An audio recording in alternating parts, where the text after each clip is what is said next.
आज के इस वीडियो में आप लोग का स्वागत है। आज है विश्व पर्यावरण दिवस 5 जून। 5 जून को हम लोग क्या मनाते हैं? विश्व पर्यावरण दिवस। पर्यावरण को क्या सुरक्षित रखने के लिए, उसके बारे में जागरूकता प्रदान करने के लिए समाज को विश्व पर्यावरण दिवस के रूप में मनाया जाता है। संयुक्त राष्ट्र महासभा ने 1972 में स्टॉकहोम सम्मेलन के दौरान 5 जून को विश्व पर्यावरण दिवस के रूप में मनाने के लिए घोषित किए गए थे। अगर हम पेड़ों को इसी तरह से खत्म करते रहें तो हमारी दुनिया में सिर्फ दो ही रंग बचेंगे, काला और सफ़ेद। प्रकृति के रंगों के बिना हमारा जीवन कैसा होगा? आज हम पर्यावरण दिवस पर इसकी एक झलक दिखा रहे हैं आपको। इसलिए आज का फ्रंट पेज सिर्फ दो रंगों में, काला और सफ़ेद में ही आपको दिखाया गया है। इस वीडियो में आज आपको हम दिखला रहे हैं। यह प्रयोग हमें विचलित कर सकता है, लेकिन जिस तेज़ी से हम प्रकृति को ख़त्म कर रहे हैं, हमें विचलित होना भी चाहिए, संभलना भी चाहिए। पर्यावरण कितना खतरा में हो रहा है आप समझ सकते हैं। विश्व पर्यावरण दिवस के बारे में जानते हैं अच्छा से। विश्व पर्यावरण दिवस यह संभलने का वक्त है, क्योंकि दुनिया बीते 1.25 लाख वर्षों के सर्वाधिक गर्म दौर में है। यह क्यों हो रहा है, यह कितने जिम्मेदार और अब हम इसके लिए क्या कर सकते हैं। लगभग 1.25 लाख वर्षों के सर्वाधिक गर्म दौर से अभी दुनिया गुजर रही है। समझ में आ रहा है? देखिए, तो पहला कॉलम में दिया गया है, मनुष्य ने तरक्की की और बदले में प्रकृति को क्या दिया। मनुष्य इतना जो दिन पर दिन प्रगति कर रहा है, तरक्की कर रहा है, इसके बदले में प्रकृति को कितना नुकसान पहुंच रहा है, यह बताया गया है इस कॉलम में। और अगले कॉलम में है कि प्रकृति तो नुकसान हो रहा है, इसके हम कैसे बदल सकते हैं, इसको कैसे सुधार सकते हैं, और अब प्रकृति हमसे क्या चाहती है, और प्रकृति अब हमसे क्या चाहती है। तो देखिए, हम जो इतना विकास कर रहे हैं, प्रकृति हमारे कारण कितना दुखित हो रहा है, प्रकृति कितना हमारे कारण गंदा हो रहा है। देखिए क्या क्या प्रभाव हो रहा है प्रकृति पर।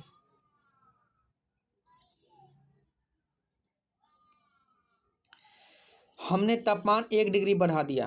हमने क्या किया है? तापमान 1 डिग्री बढ़ा दिया, जो फसल की पौष्टिकता छीन रही है। समझ में आ रहा है?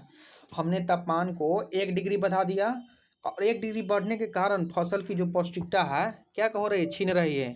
और फसल की पौष्टिकता तो टेम्परेचर के कारण छीन जा ही रही है, मगर और भी जो केमिकल हम यूज कर रहे हैं खेतों में, उसके कारण भी पौष्टिकता छीन जा रही है, और हमारे शरीर पर उसका क्या हो रहा है?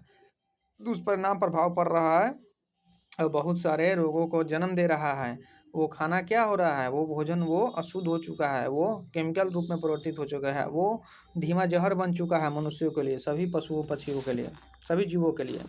तो पिछले 150 वर्षों में तेज औद्योगिकरण से धरती का तापमान 1.1 डिग्री बढ़ा है। देखिए, 150 वर्षों में तेजी से औद्योगिकरण बढ़ा है, जिसके कारण 1.1 डिग्री सेल्सियस पृथ्वी का टेम्परेचर जो है बढ़ गया है। अब दिन पर दिन क्या हो रहा है? खेत जो उपजाऊ होते थे, वहाँ पर इंडस्ट्री लग रहा है। वहाँ पर इंडस्ट्री लगने के कारण वहाँ से जो फसल उगता था, वहाँ से फसल निकलता था, वहाँ से ऑक्सीजन निकलता था, आज वहाँ से कार्बन मोनोऑक्साइड गैस निकल रहा है, खतरनाक रसायन निकल रहा है। इस कारण से क्या हो रहा है? हमारे पर्यावरण को बहुत सारे क्षति पहुँच रहा है, और हम इसको बोलते हैं कि विकास कर रहे हैं। ये विकास नहीं है, यह विनाश है। प्रकृति खत्म हो जाएगा, नष्ट हो जाएगा, सब मनुष्य खत्म हो जाएगा, सब पशु पक्षी खत्म हो जाएगा, और ख़त्म भी हो रहा है। बढ़ा हुआ तापमान फसल की पौष्टिकता को कम कर रहा है, और इस प्रकार से 1.1 डिग्री सेल्सियस जो तापमान बढ़ा है, तब अब इस बढ़ा हुआ तापमान क्या कर रहा है? फसल की पौष्टिकता को कम कर रहा है, और पौष्टिकता जो कम कर रहा है, तो स्वाभाविक है कि मनुष्य का विकास भी अच्छा से नहीं हो पाएगा पौष्टिकता के कारण। और देख ही रहे हैं पहले का मनुष्य और अब का मनुष्य में कितना अंतर हो गया है। गेहूँ और चावल जैसी फसलों में प्रोटीन, जिंक, आयरन कम हो रहे हैं। जितने सारे फसल है, जैसे प्रमुख रूप से यहाँ बताया गया है कि गेहूं व चावल जैसी फसलों में प्रोटीन, जिंक, आयरन क्या हो रही है? कम हो रही है। इस कारण हीट वेव को जल्द आमद और बारिश में कमी से भारत में गेहूं के उत्पादन में बुरा असर पड़ा है। और इस कारण क्या हुआ है? भारत में हीट वेव की जल्द आमद और बारिश की कमी के कारण भारत में गेहूं के उत्पादन पर क्या हुआ? बुरा असर पड़ा है। इस कारण ही भारत सरकार ने क्या किए? गेहूं को गेहूं को दूसरे देश में जाने से रोक दिए हैं। नतीजन सरकार को गेहूं के निर्यात पर पाबंदी लगाने पड़ा। इस प्रकार से क्या हुआ? सरकार को निर्यात पर पाबंदी लगानी पड़ी, क्योंकि हमारे देश में ही गेहूं के कम अभी उत्पादन हुआ है, हमारे देशवासी कैसे खाएगा? और इस सब के कारण है। सोच लीजिए, अगर हम लोग पर्यावरण के प्रति सचेत नहीं हुए तो क्या से क्या हो जाएगा। आज भी भारत में करोड़ों करोड़ों भूखे सोते हैं, जो एक बहुत बड़ी समस्या है। हमने समुद्र 1.5 डिग्री गर्म किया। देखिए, धरती को 1.5 डिग्री बढ़ा दिया, समुद्र को 1.5 डिग्री गर्म किया, जिससे 25% समुद्री जीव खतरे में हो गए हैं। जिससे 25% समुद्री जीव क्या हो गए हैं, खतरे में हो गए। बताइए, हमारे उपभोग के कारण, हमारे गलत प्रकृति से व्यवहार के कारण 25% समुद्री जीव खतरे में पड़ जा रहा है। ये मनुष्य का लक्षण नहीं हो सकता है, ये तो जानवर का ही लक्षण है। इसलिए हम लोग को सबको मिलकर इसके प्रति जागरूक होना चाहिए। सभी जीव जंतु पर क्या करना चाहिए, करुणा, दया और प्रेम का व्यवहार करना चाहिए, और उनके बारे में भी सोचना चाहिए। उनके बारे में सोचेंगे तो हमारा भी विकास होगा, हमारा भी फायदा होगा, क्योंकि सबका संबंध तो एक ही सा है ना। सब एक दूसरे से क्या हुआ, जुड़ा हुआ है। सब एक दूसरे के जुड़ के पर्यावरण को क्या करते हैं, अच्छे बनाते हैं, शुद्ध बनाते हैं। और अगर अनबैलेंस होता है प्रकृति का, तो सब पर हानि पहुंचेगी, सबको रोग वगैरह से, आपदा से सामना करना पड़ेगा। तो 25% समुद्री जीव खतरे में हो रहा है, इसका मतलब आप समझ रहे होंगे कितना प्रकृति का शोषण हो रहा है। 1901 के बाद से समुद्री सतह के तापमान में 1.5 डिग्री की वृद्धि हुई है। देखिए, 1901 के बाद से समुद्र की टेम्परेचर में कितना 1.5 डिग्री की वृद्धि हुई है। साथ ही बीते 200 वर्षों में समुद्र में एसिडिफिकेशन 30% बढ़ गया है। और समुद्र के एसिडिफिकेशन कितना बढ़ गया है, 30%, मतलब उसमें एसिड का मिलावट हो गया है 200 वर्षों में। इससे कोरल रीफ यानी समुद्री मूंगों की चट्टानों में रहने वाले जीव का घर खतरे में है। और इस कारण से अगर एसिडिटी समुद्र में बढ़ गया है, तो इससे जो कोरल रीफ यानी समुद्री मूंगे की चट्टानों में रहने वाला जो जीव होता है, जिसको रीफ बोला जाता है, उसके घर का खतरा हो गया है, उसके घर पर खतरा हो गया है। केकड़े, झींगा, मछली जैसे जीव के लिए अपना खोल बनाना मुश्किल हो गया है। और इस कारण से क्या हो रहा है, केकड़े, झींगा, मछली जैसे जीव के लिए अपना खोल बनाना क्या हो गया है, मुश्किल हो गया है।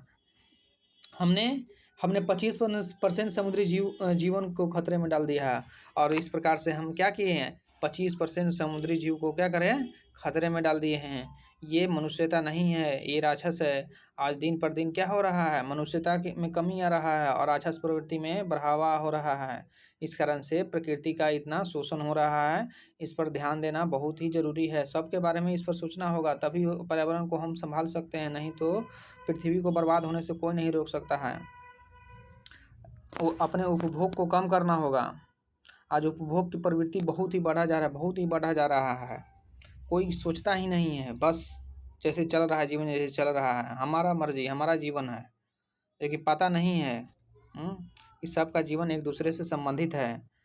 अगर एक जीव संकट में है, तो दूसरा जीव भी संकट में आ सकता है। अब देखते हैं तीसरा, कि हम लोग प्रकृति को कितना शोषण कर रहे हैं। तीसरा है, हमने प्रदूषण फैलाया। हमने क्या किया, हमने प्रदूषण फैलाया,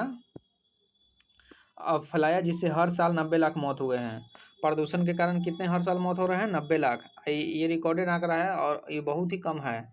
90 लाख तो रिकॉर्डेड है, बहुत सारा मरते हैं, जिसको आता पता नहीं है, बहुत सारा मर रहे हैं प्रदूषण के कारण। 90 लाख यहाँ बताया गया है, आप इसे ज़्यादा समझिए। और इस पर हम एक वीडियो बना चुके हैं, आप उसको देख सकते हैं। यही इसी पर बना है। इंसान हर साल लाखों मीट्रिक टन प्रदूषण फैला रहा है। इंसान हर साल क्या कर रहा है, लाखों मीट्रिक टन प्रदूषण फैला रहा है। वायु प्रदूषण से न सिर्फ पृथ्वी की सुरक्षा करने वाली ओजोन परत को नुकसान हुआ, बल्कि इसने हमारी सेहत को भी बिगाड़ा है। वायु प्रदूषण से क्या हो रहा है, वायु प्रदूषण से पृथ्वी की जो सुरक्षा कवच है, ओजोन लेयर, उसमें क्या हो रहा है, छेद हो रहा है। और जो छेद हो रहा है, तो उसको पराबैंगनी किरण हमारे त्वचा पर आकर डायरेक्ट पड़ती है, जिसके कारण क्या हो रहा है, रोग उत्पन्न होता है। तो बोल रहे हैं कि इससे हमारी क्या होता है, सेहत को बिगड़ सकता है। इलेसेंट की रिपोर्ट के अनुसार प्रदूषण से हर साल 90 लाख लोगों की असमय मौत हो रही है। इलेसेंट की रिपोर्ट जो है, ये हम वीडियो बना चुके हैं, आप इसको देख लीजिएगा, ठीक है। इसमें सबसे ज़्यादा 24 लाख मौतें भारत में हो रही है। और सबसे ज़्यादा क्या हो रहा है, 24 लाख मौतें सिर्फ कहाँ हो रही है, भारत में हो रही है। अब देखिए 4 में है कि हमने बेहिसाब कीटनाशक डाले हैं। हमने क्या किए हैं,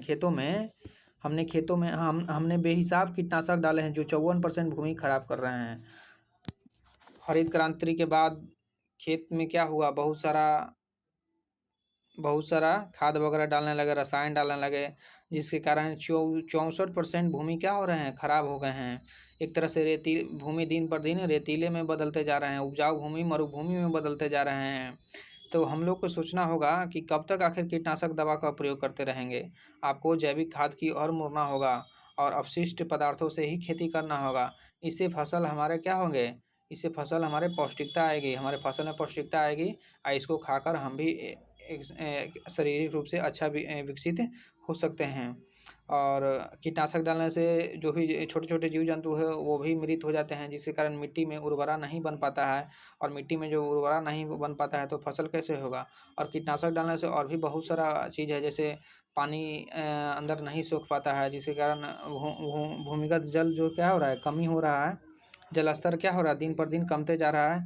यह बहुत बड़ी समस्या है, इस पर विचार करना होगा।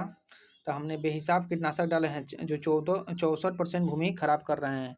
हमने फसलों को कीड़ा से बचाने के लिए कीटनाशकों का बेहिसाब उपयोग किया है ना। हमने फसलों को बचाने के लिए क्या किए हैं, कीड़ों को बचाने के हमने फसलों को कीड़ों से बचाने के लिए क्या किए हैं, बहुत कीटनाशक का बेहिसाब उपयोग किए हैं। और कीटनाशक तो यूज करने से पक्षी लोग भी क्या हो रहा है, विलुप्त हो रहे हैं। जैसे फतंगी वगैरह जो होता है ना, कीटनाशक छिटा हुआ रहता है और वहाँ पर खाता है जाके मकई वगैरह जो भी फसल लगे वो रहता है, तो उस खा को मर जाता है। तो इस प्रकार से पक्षी भी क्या हो रहे हैं, मर रहे हैं और विलुप्त हो रहे हैं, जैसे गौरैया। 1990 से 2018 के बीच दुनिया में इसका उपयोग करीब दोगुना बढ़कर 23 लाख टन से 41 लाख टन हो गया है। देख रहे हैं, 1990 से 2018 के बीच दुनिया में इसका उपयोग क्या हो गया है, करीब दोगुना से बढ़कर 23 लाख टन से 41 लाख टन हो गया है। इसमें भूमि पानी और हमारी सेहत को भी नुकसान हुआ है। और इस कारण से क्या हो रहा है, इसमें भूमि पानी और हमारी सेहत को भी बहुत सारा नुकसान पहुंच रहा है। और इसे कहते हैं कि हम वैज्ञानिक युग में जी रहे हैं। यह वैज्ञानिक युग नहीं है, ये अनवैज्ञानिक युग है। जो जो क्या हो रहा है, पानी की गुणवत्ता खराब कर रहा है, मिट्टी की गुणवत्ता खराब कर रहा है, हमारे सेहत की गुणवत्ता खराब हो रहा है, पर्यावरण की गुणवत्ता खराब हो रहा है। और हम कह रहे हैं कि विकसित हो रहे हैं या अविकसित हो रहे हैं, समझ में नहीं आ रहा है। विश्व में कृषि भूमि का 64% हिस्सा जो 245 लाख वर्ग किलोमीटर है, कीटनाशक से खराब हो गया। अब विश्व में देखिए इतना भूमि जो हो क्या हो गया, मरुभूमि में बदल गया। तो ये क्या हो रहा है बताइए, प्रकृति को कितना शोषण हो रहा है। कब तक शोषण करते रहेंगे हम ऐसे ही। प्रकृति के अनुसार हमको जीना होगा, प्रकृति से लगाव रखना होगा, प्रकृति से प्रेम करना होगा, तभी पर्यावरण हमारा सुंदर होगा और सब अच्छा से मिलकर जीवन को व्यतीत कर सकते हैं।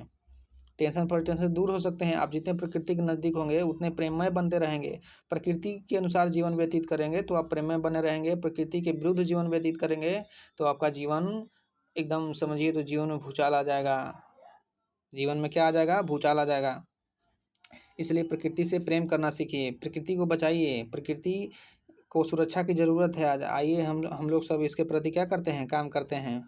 हमने 25 साल में 13 लाख वर्ग मील जंगल काट दिए हैं। देखिए हमने 25 साल में क्या किए हैं, 13 लाख वर्ग मील जंगल काट दिए हैं।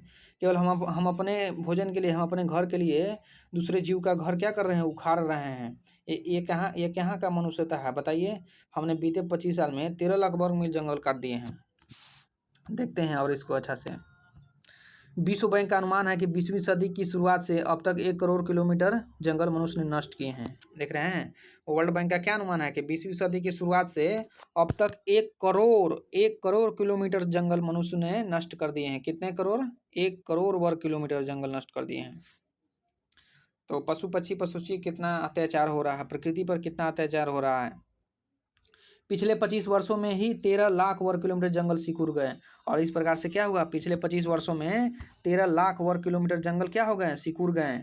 आज इतना पशु काटा जा रहा है, ये सब का क्या हो रहा है, इस सब के कारण कार्बन उत्सर्जन बहुत ही ज़्यादा हो रहा है। कार्बन फुटप्रिंट जो है सबका बहुत ही बढ़ गया है। इसलिए सबको सोचना होगा, जितने ज़्यादा हम लोग शाकाहार बनेंगे उतने ज़्यादा प्रकृति को सुरक्षा प्रदान कर पाएंगे। इसलिए अगर आपसे मांसाहार नहीं छूट सकता है तो कम से कम जितना गैपिंग हो सके उतना दिन पर खाइए। और ज़रूरी तो नहीं है इतना, प्रकृति के बारे में अगर सोचेंगे, आप खुद प्रेम करेंगे तो ये सब छोड़ते जाएंगे और दूसरे को भी जागरूक करेंगे और कार्बन उत्सर्जन कम करने का प्रयास करेंगे, ताकि हमारा पृथ्वी पर टेम्परेचर नहीं बढ़े और 25% जो समुद्री जीव विलुप्त हो रहे हैं वो भी बच जाएं। एक रिपोर्ट के मुताबिक 1960 के दशक के बाद से आधे से अधिक वन नष्ट हो गए हैं। और 1960 के एक रिपोर्ट के मुताबिक क्या हुआ है, आधे से अधिक वन नष्ट हो गए हैं। सोच लीजिए, आधे से अधिक वन नष्ट हो गए हैं। कम से कम 33% वन चाहिए पर्यावरण को अगर अच्छा रखना है तो। हर सेकंड 1 हेक्टेयर से हर सेकंड 1 हेक्टेयर से अधिक उष्णकटिबंधीय वन नष्ट हो रहे हैं। देखिए, हर सेकंड 1 हेक्टेयर से अधिक उष्णकटिबंधीय वन नष्ट हो जा रहे हैं। देखिए, हम आपसे बात कर रहे हैं और हर सेकंड क्या हो रहा है, 1 हेक्टेयर से अधिक उष्णकटिबंधीय वन नष्ट हो रहे हैं, एक बहुत बड़ी समस्या है। तो ये हमारे कारण इतनी 5 सारी समस्या आपको बताएं, और हम प्रकृति के संरक्षण के लिए क्या क्या कर सकते हैं, अब वो हम आपको बता रहे हैं। देखिए, और इस पर विचार करिएगा, और प्रकृति को हमारी सुरक्षा की ज़रूरत है। आइए प्रकृति को हम लोग सुरक्षा प्रदान करें। और देखिए, और आप प्रकृति हमसे क्या चाहती है, पहले बताया कि मनुष्य ने तरक्की की और बदले में प्रकृति को क्या दिया। अब इतना जो विनाश किए प्रकृति को, अब प्रकृति हमसे क्या चाहती है, हम क्या कर सकते हैं प्रकृति के लिए, क्या, ताकि प्रकृति फिर से, हमारा पर्यावरण फिर से क्या हो सके, सुंदर हो सके, पहले जैसा हो सके, हमारे स्वास्थ्य के अनुकूल हो सके। आज आज क्या हो रहा है, आज एकदम सब रोगी बन चुके हैं एक तरह से। बोलते हैं वैज्ञानिक युग में जी रहे हैं। उसका जीवन वैज्ञानिक रूप से घट ही नहीं रहा है, जैसे तैसे जीवन को व्यतीत कर रहे हैं। वैज्ञानिक रूप से जीवन जिएंगे तब ना बोलेंगे कि वैज्ञानिक तरीका से जीवन जी रहे हैं। कैसे खाना है, कब खाना है, क्यों खा रहे हैं, क्यों नहीं खाना, ये सब कुछ जानकारी नहीं रहता है। बस ऐसे ही खा डाले जा रहे हैं स्वाद के फेर में। हमारे शरीर पर क्या उसका प्रभाव पड़ेगा, कुछ नहीं सोचना है।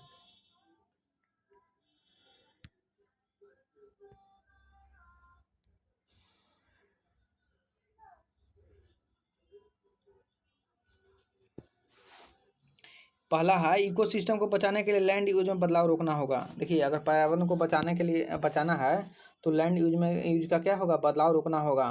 पिछले 50 वर्षों में हमारे इकोसिस्टम को अभूतपूर्व नुकसान हुआ है, और पिछले 50 वर्षों में क्या हुआ है, हमारे इकोसिस्टम को अभूतपूर्व नुकसान हुआ है। इसका सबसे बड़ा कारण है लैंड और सो यूज में बदलाव। और इसका सबसे बड़ा कारण क्या है, लैंड और सो यूज में क्या हुआ है, बदलाव हुआ है। इंसान ने 75% भूमि को उपयोग बदल दिया है। इंसान ने 75% भूमि का क्या कर दिया है, उपयोग को बदल दिया है।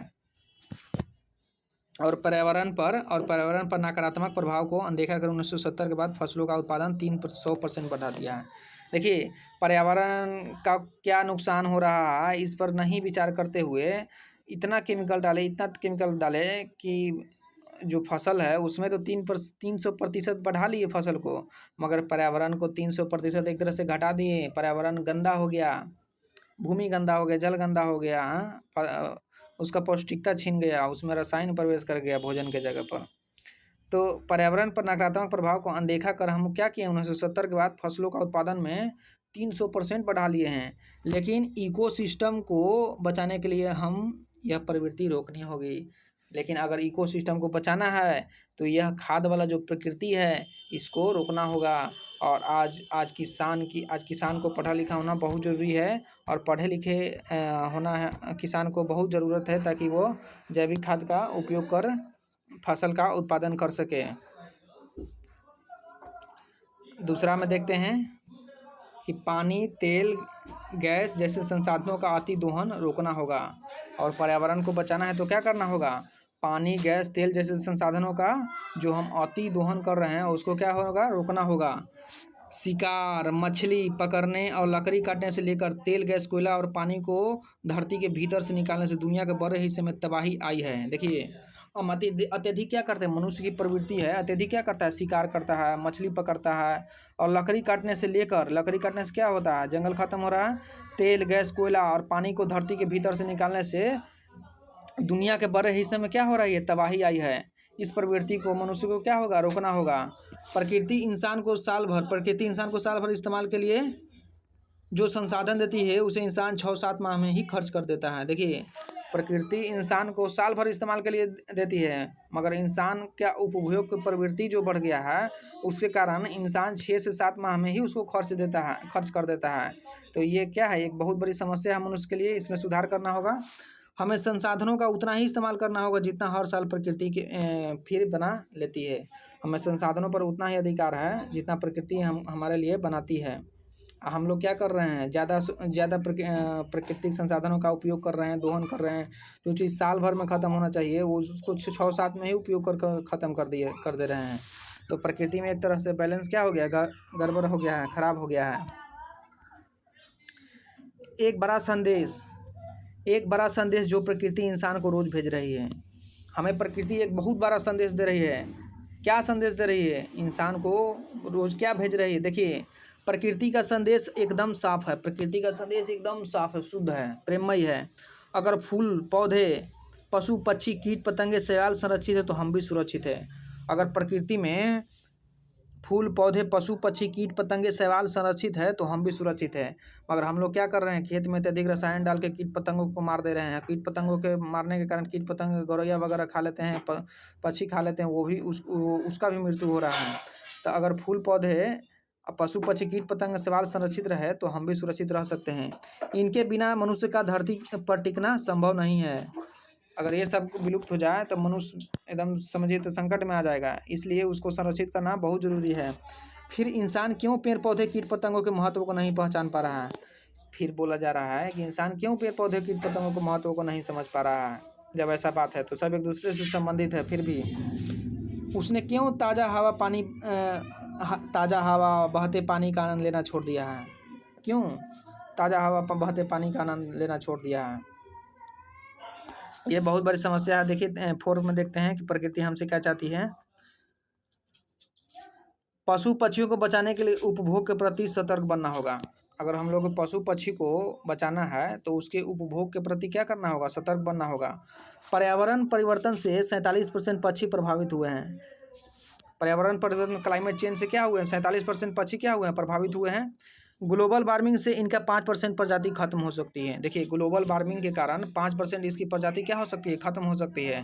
तो हम लोग जितने कार्बन उत्सर्जन करेंगे उतने ग्लोबल वार्मिंग बढ़ेगा। ग्लोबल वार्मिंग बढ़ने से क्या होगा, 5% प्रजाति खत्म हो रहा है। और 1.5 डिग्री सेल्सियस समुद्री पानी के जलस्तर टेम्परेचर बढ़ रहा है, उससे 25% समुद्री जीव का खतरा हो रहा है। और थल पर कितना 5% प्रजाति खत्म हो रहा है। तो ये बहुत बड़ी समस्या है। ग्लोबल वार्मिंग को रोकने के लिए कार्बन उत्सर्जन कम करना होगा। इसके प्रति, पर्यावरण के प्रति सब लोग को सोचना होगा कि 47% पक्षी प्रभावित हुए हैं, 5% विलुप्त होने वाले हैं। इधर 2050 तक हमारी आबादी 8 अरब से अधिक हो जाएगी। और 2050 तक क्या हो जाएगी, हमारी आबादी 8 अरब से अधिक हो जाएगी। यानी इंसान अन्य जीव जंतुओं को जगह पर कब्जा और बढ़ाएंगे। इस प्रकार से 8 अरब जब आबादी होगा तो जंगल जितना अभी कटा है और काटेगा और अपने दूसरे के घर उजाड़ कर अपना घर बसाएगा। यानी इंसान अन्य जीव जंतुओं की जगह पर कब्जा बढ़ाएंगे ही बढ़ाएंगे। ऐसे में हमें उपभोग के प्रति सतर्क होना होगा। ऐसे में क्या होगा, उपभोग के प्रति सतर्क होना होगा। और उपभोग को क्या करना होगा, प्रवृत्ति को कम करना होगा। हमें क्लीन एनर्जी जैसे सोलर ऊर्जा, ई व्हीकल, इलेक्ट्रिक व्हीकल को तेज़ी से अपनाना होगा। और सोलर ऊर्जा को और इलेक्ट्रिक व्हीकल को अपनाकर हम क्या कर सकते हैं, पर्यावरण को कुछ हद तक कम कर सकते हैं। ख़त्म तो नहीं कर सकते हैं, कुछ हद तक कम कर सकते हैं। जंगल व वन्य जीव के दुनिया में, देखिए 5 है कि जंगल व वन्य जीव की दुनिया में दखलंदाजी बंद करनी होगी। हमें जंगल व वन्य जीव की दुनिया में क्या होगी, दखलंदाजी बंद करनी होगी। यह तभी होगी जब जनसंख्या विस्फोट जो इतना बढ़ रहा है कुछ कम करना होगा। नहीं तो जंगल काटेंगे ही काटेंगे मनुष्य ने जीवों की दुनिया में बेवजह ही दखलंदाजी की है। मनुष्य ने जीवों को क्या की दुनिया में क्या की है, बेवजह दखलंदाजी की है। इसलिए सभी नए संक्रामक रोगों में से 75% वन्य जीव से हो रहे हैं। इसलिए सभी नए संक्रामक रोग जो अभी फैल रहे हैं 75% वन्य जीव से ही हो रहे हैं। जैसे कोविड, सॉर्स जैसी बीमारियां इसी का नतीजा है। जैसे हाल ही में जो कोविड, सॉर्स जैसी महामारी जो फैला है वो इसी का नतीजा है। हमारा स्वास्थ्य पूरी तरह से जलवायु और उन अन्य जीव पर निर्भर करता है। और हमारा स्वास्थ्य पूरी तरह से जलवायु और उन अन्य जीवों पर निर्भर करता है। और हम उसी अन्य जीवों को क्या कर रहे हैं, क्षति पहुंचा रहे हैं, प्रकृति का शोषण कर रहे हैं, जिसके कारण हमारी स्वास्थ्य पर बुरी तरह प्रभाव पड़ रहा है। इसलिए इसको संरक्षण प्रदान करना होगा। इसके प्रति रवैया बदलना होगा। इसके प्रति रवैया हम लोग को क्या करना पड़ेगा, प्रेम में करना पड़ेगा। जिनके साथ हम यह ग्रह साझा करते हैं, जिनके साथ हम आग्रह साझा करते हैं कि हमें जीवों की दुनिया में दखलंदाजी बंद करना होगा। इसके प्रति हम आपसे निवेदन करते हैं कि हमें जीवों की दुनिया में दखलंदाजी बंद करनी होगी। आप लोग से निवेदन करते हैं। और आप लोग से पढ़े लिखे होने के कारण आपसे यही आशा करते हैं कि आप इसको समझें और पर्यावरण के प्रति कुछ दायित्व निभाएं। क्योंकि आप भी इसी पर्यावरण में है और हम लोग सब एक दूसरे से संबंधित है। अगर एक जीव का के ऊपर संकट आता है तो हमको हमारे ऊपर भी आएगा। इसलिए अन्य जीवों को शोषण करना बंद करना होगा और प्रकृति को सुरक्षा प्रदान करना होगा और जैविक खाद से ही खेती करना होगा। अब बहुत सारा बात है, आप समझ रहे हैं। आज के इस वीडियो में बस इतना ही। इसे लाइक शेयर और सब्सक्राइब कर सकते हैं। आज के वीडियो में बस इतना ही। धन्यवाद।